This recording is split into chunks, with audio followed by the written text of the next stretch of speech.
this computer. Hello, hi Nicholas. Thank you for Hi, joining us. And today you're joining us from I'm in Tulum right now, Mexico. in Tulum, Tulum, Mexico. All the beautiful green behind you. So today we're talking, since you're one of the co-founders of Rebuild, and we're recording these interviews to give people who are interested in the project an idea of who we are and where we're coming from. So to begin with, yeah, maybe start tell us a little bit of who are you and how did you end up in Tulum? I was yesterday. I posted a meme that made me laugh so hard, and God says, "I created mankind," and then an angel comes. It's like you fucked up a perfectly functional monkey. That's what you did. Now it has anxiety.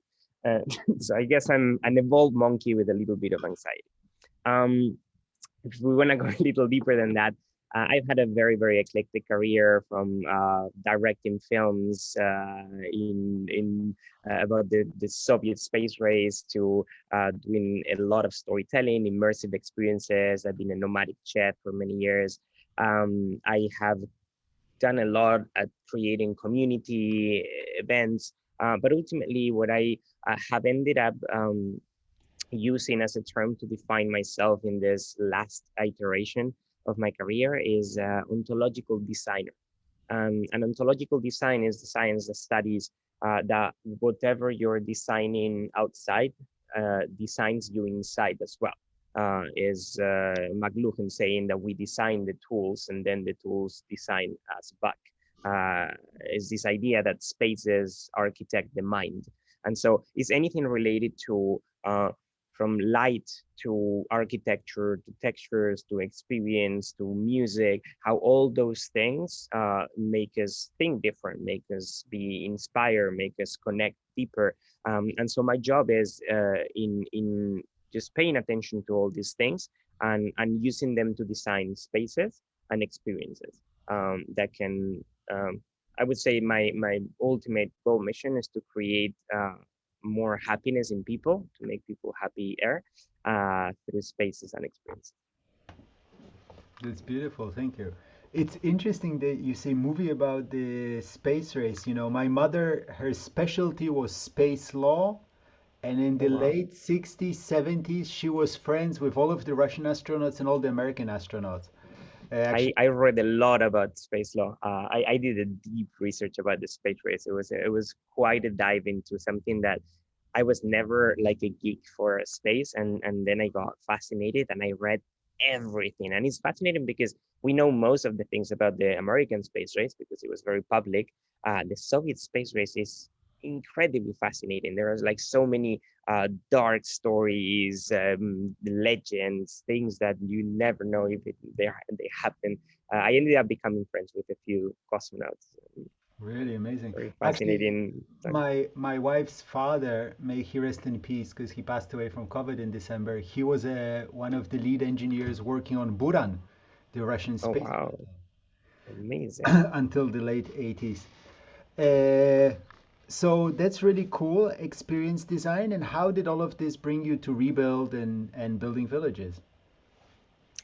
Well, after working as an experience designer, creating events at scale and like customizing uh, different places all around the world to create these experiences and immersive dinners and things, I realized that the space played a very fundamental role in everything that I was doing, and that it became it was always a challenge because as I traveled the world and needed to adapt to very different spaces and always play with what was available, the times in which I spent more time in just a city, let's say, in which when I lived in a city for a longer period of time, and I started accumulating the little things that I use for my experiences, and the cotton candy machine and the lights and the rugs and the experiences improved. They became more interesting because I had all these elements that I could play with, and so that led me to thinking that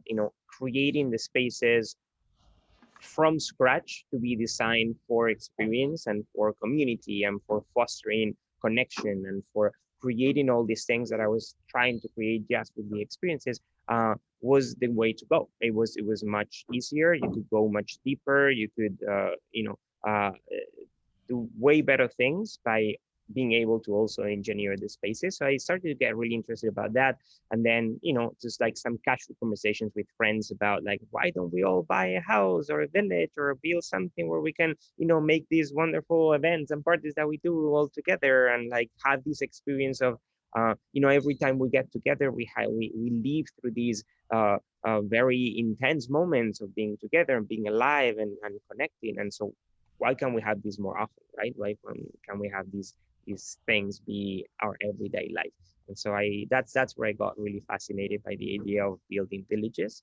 And it's been about a year. It's been 10 years in the making, but about a year and something of getting more serious about this. And so now, next to ontological designer, I've added regenerative real estate to my curriculum line, and hoping. I haven't built anything yet, which is something that I'm truly excited about. Working on a few projects, but like really looking forward to actually build something that lives on for many generations. That's beautiful. I'm curious, have you been to Burning Man? And if so, has that been any kind of an influence on you? Yeah, I have been to Burning Man many times, and with my friends, we always say that Burning Man, it's very difficult for us to explain it to anybody that haven't been there. It's extremely complex, and I think it's because it has the best quality of an experience uh, that is transformative, and it's that it's ineffable. And ineffable means that it's something that you live, that you cannot express with words. It's just like some feeling that usually comes with um, also what is called a noetic experience. It's an experience that uh, has something that doesn't belong to the physical realm. It's more spiritual. It has something to do with how we experience community, how we experience rites of passage, how we experience these liminal kind of events that puts us all in a different state of mind for a period of time, and that allows us to, during those times, to be transformed and come to the other side and incorporate some of those learnings.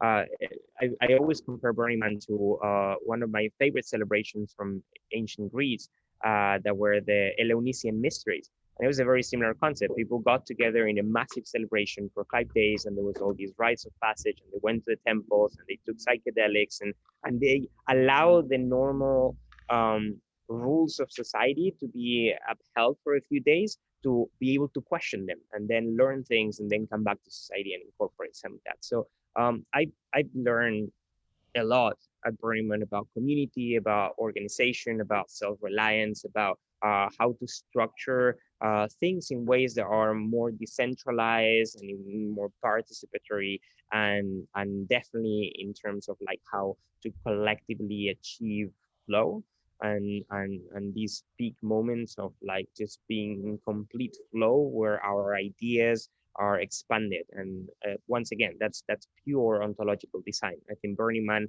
is the epitome of an ontological design. It's a place entirely designed from the core to be a continued experience that puts you in a particular state. That's cool. How old, I'm curious, how old were you the first time you went, roughly? I was 20 something, 25, Uh, something like that. So mid 20s. Yeah, I think that's probably about how old I was when I went, because I think I went 99, 98. So yeah, I was 25, 26. Yeah, I think for me also it changed my life in the sense that like it really opened my eyes of a different way of being was possible. And this experience of just people being nice and everybody saying hello, good morning with a genuine smile and really meaning it. I think that definitely stuck with me with like, my God, why can't every day of my life be like this, right? It's Sorry. what would it take to have every day of my life, and not in the hedonistic, because clearly you can't be high every single day of the year. And I've gotten to an age where you realize that it actually gets boring eventually. but in this community, creative, feeling of being able to explore and having your exploration accepted, and also playfulness. I think this definitely Burning Man has a massive, massive feeling of playfulness, but really at a grand scale. Absolutely. It's like a massive sandbox playground. I would say also that one of the things that impressed me the most, that was the thing that really like kind of like shook me in the head. Um, I remember like maybe my second day, and I was walking around and I had been like walking for hours. It was 3 p.m., really hot. I'm dehydrated. I'm like by myself walking around. And suddenly I was like really hungry, really trying to find my camp, still a bit disoriented. And somebody jumped in front of me and offered me like a bowl of ramen in the middle of the desert at 3 p.m. That was like the best. It was just shitty $1 ramen, but it was the best ramen I have ever tried. And then somebody else like jump in and it's like, hey, can I give you a massage? It's like, what do you mean? Can you give me a massage? How much does it cost? Like, no, no, no, it's a gift. We don't use money here. And so I think the gifting economy to me is so for audiences who don't know, at Burning Man, there's no money, there's nothing you can buy, there's no restaurants, there's no vendors. Everything is a gift economy, not even a trade. You don't trade things, you gift things.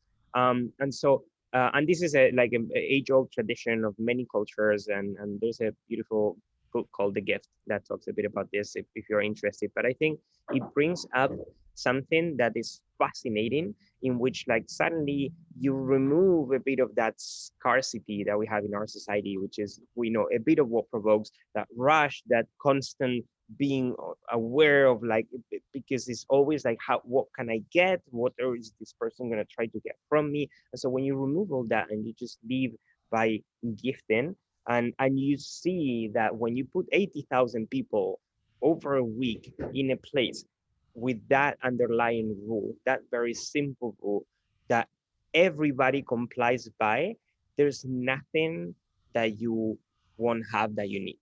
And that's that feeling of abundance, of like having the abundance of knowing that wherever you go, you're going to be gifted enough for you to be okay.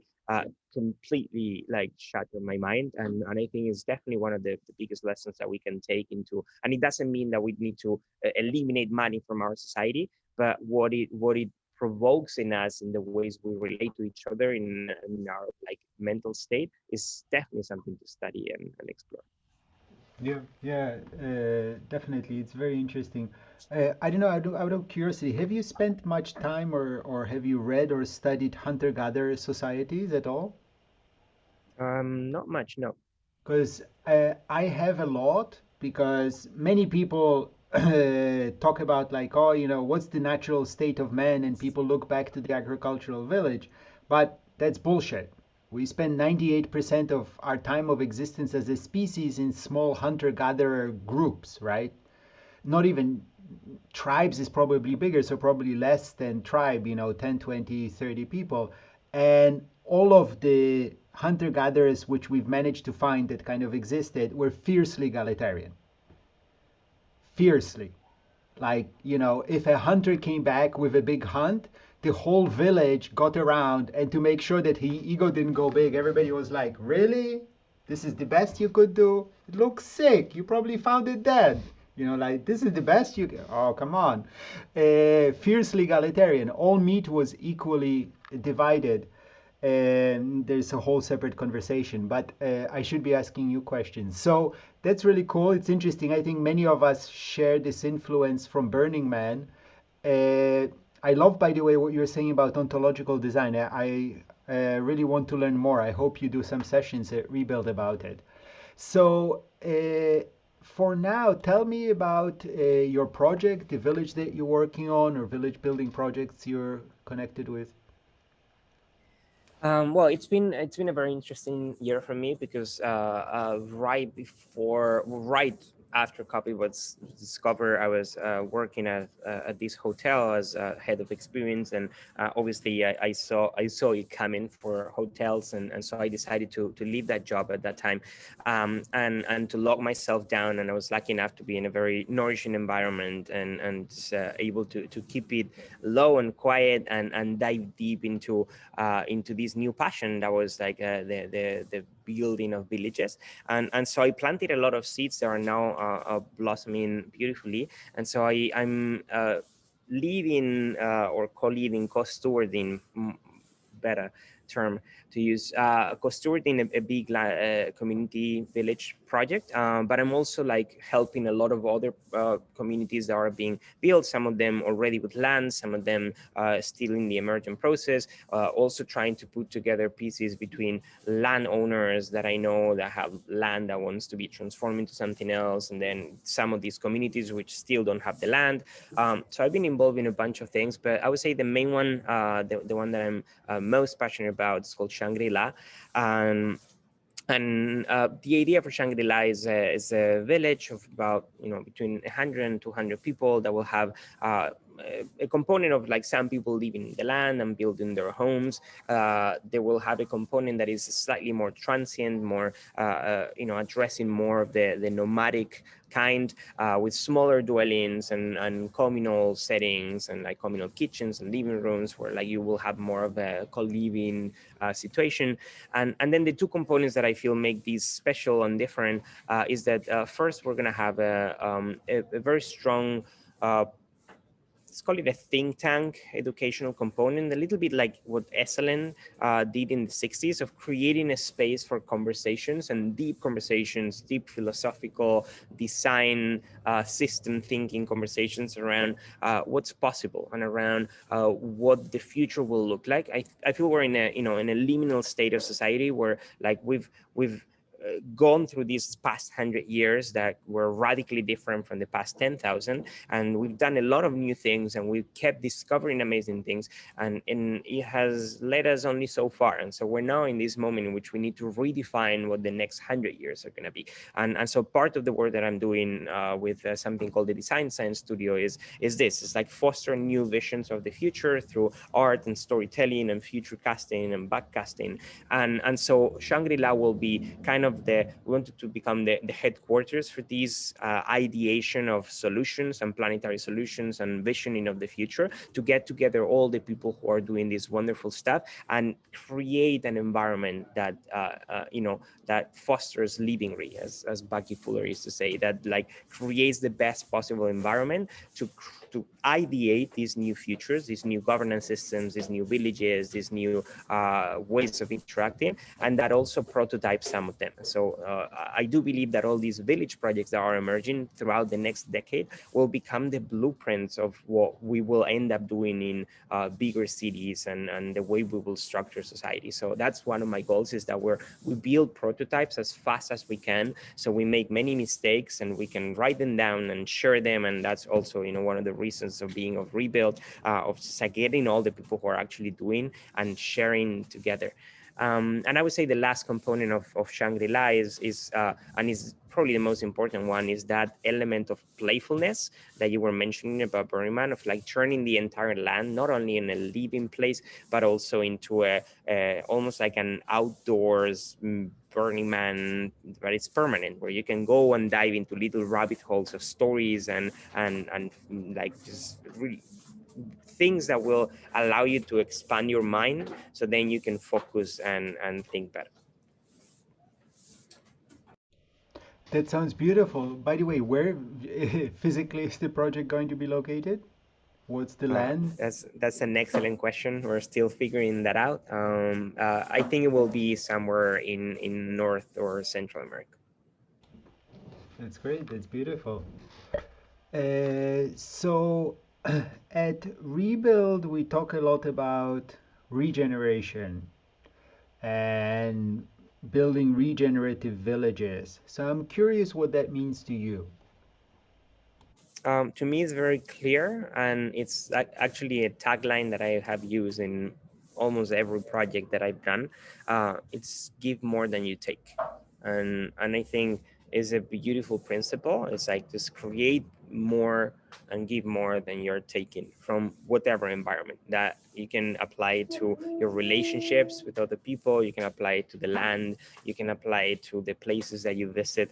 It's a very beautiful guiding principle to have in anything that you approach. Just like being sure that you don't exhaust the resources that exist, whatever those are, physical or emotional, and that you try to regenerate them in the process of whatever you're doing. Cool. That's beautiful. What would you say are the biggest challenges of our movement here, as you see it? Oh, there are a lot. I think one of the biggest ones is going to be finding people who are committed to stewarding these prototypes and these blueprints. We're going to need to train an entire generation of people, of new leaders with new skills, completely new skills that are demanded. That will be able to lead some of these new ways of existing, because it takes a lot. It's like it's easy to create companies and to do projects and things, but actually the most complex part of that, and the reason that most companies fail, is because of the people in them. And like humans are very complex, and human relationships are incredibly difficult, and we've moved from ways of being that were way more communal, and that it forced us by the ways of we were living to just figure it out. And more we've gone to nuclear families of like at most three people isolated in their buildings that don't talk to the neighbors, and like because it's easier, you fight less, right? You need to expose yourself less, you need to be less vulnerable. And so I think one of the biggest challenges is going to be this. It's going to be like finding people who are willing to Yeah, lead. I sometimes like to joke that nuclear families are about as natural as nuclear bombs. Totally, 100%. And so I think that's going to be one of the biggest challenges. The second one probably is going to be regulations and permits. I think governments have engineered the laws to account for how we were building cities, and so that's why you buy a piece of land in many countries, and you have like a massive amount of land, and you cannot build like enough dwellings for 20 people to live in there. You can only build one or two, separate enough from each other. And so I think we're going to need to do a lot of lobbying into transforming uh, the, the the law and the regulations, so we can start creating these different ways of engaging and living in community, and having spaces that are common, and that also account for the commons, what you were saying, for the spaces that belong to everybody, that belong to the whole society, and that we can enjoy together. And instead of regulating how we can like split the land more and give it to more people and sell it, is how can we retake some of that land and give it back to earth, and make it a common shared space. It's great, thank you. So, as my last question, tying back to Rebuild, you're clearly a incredibly talented, gifted, multidisciplinary guy. There could be a million things you could be doing in life. Why are you working on Rebuild? Why do you think it's important? I presume you think you're working on it because it's important. So, Thank you for your kind words. I'm working on Rebuild because I had, we were, I think, last year in a dark moment, and I was still like having a lot of ties to the U.S., and we were in the middle of the Trump presidency, with all these immense like divide between the people, and all these like black mirror dystopian feelings with the pandemic and everything else. And I thought that there were in this liminal state again that we are in, into transition into whatever is going to come after, and I'll bring up again like this quote from Bucky Fuller. It said that where is going to be utopia or oblivion is going to be a tight race till the end, and it's now that humanity will claim or not its right of existence in this planet. And so I think there are two things that I knew that I could do with my skills. One of them is telling stories. That's one of my superpowers that I'm incredibly grateful for, is the capacity to tell stories that can change people in different ways. And so that's why the Design Science Studio came to be. It's like empowering creators to change the narrative of our society so we can imagine those futures, because the future is always first an idea. We can only build what we can imagine. And so the second thing that I thought is like, we're going to need prototypes. We're going to need spaces where we can first nourish all the people who are working on solutions and that are going through these dark times, and that are going to need a nourishing environment to be able to do their work the best. And second, we're going to need a place where we can prototype all these crazy ideas and show that they are possible. And both things are a village. You know, it's creating spaces where we can have some of these genius people working on the future of humanity do their work at their best, and then being able to prototype it so then we can show it to the world as a practical example. And so that's why Rebuild to me is just the getting together all these people and giving them the resources and a safe space to get together and share their knowledge and amplify their voices so we can do the work that we believe is most important, because it really will define if we make it or not as a species. You're muted, you're muted, you're muted. That's great. Thank you very much. I'm super excited to be working on this with you, and I think that's good for today, unless you have some closing words. Let's just build. Let's turn into doers, not so much talkers. This decade is going to need a lot of builders. So yeah. I love it.